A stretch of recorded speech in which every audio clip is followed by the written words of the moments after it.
প্রশ্নটা এটা 47তম বিসিএস এর একটা কোশ্চেন।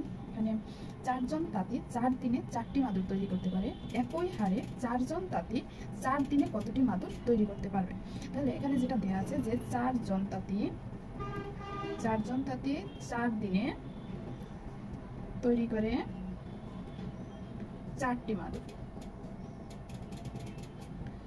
অতএব একজন তাঁতি 4 দিনে তৈরি করে, একজন তাঁতি অবশ্যই এখানে কম তৈরি করতে পারবে, 4 জনের থেকে একজন কম তৈরি করতে পারবে, তাহলে এখানে ভাগ হয়ে যাবে 4/4 এতটি।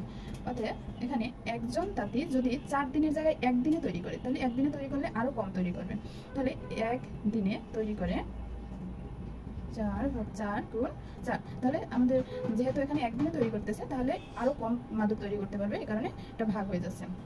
পরবর্তীতে আমাদের প্রশ্নে যেটা আছে যে 8 জন তাঁতি 8 দিনে কতগুলো মাদুর তৈরি করতে পারবে? তাহলে 8 জন তাঁতি 1 দিনে কতটি তৈরি করতে পারে? 1 দিনে তৈরি করে 4 গুণ 8। তাহলে কারণ এখানে একজনের থেকে 8 জন অবশ্যই বেশি মাদুর তৈরি করতে পারবে একদিনে, তাহলে 4 গুণ 4 এতটি মাদুর। এখন 8 জন তাঁতি একদিনের জায়গায় 8 জন তাঁতি একদিনের জায়গায় যদি 8 দিন তৈরি করে, 8 দিনে, তাহলে আরো বেশি মাদুর তৈরি করতে পারবে। 8 গুণ 8 মাদুর, 4 গুণ 4। তাহলে আমরা এখানে যদি কাটাকাটি করি, এখানে দেখা যাচ্ছে 4 কাটা যাচ্ছে এবং 4 16 এতটি মাদুর।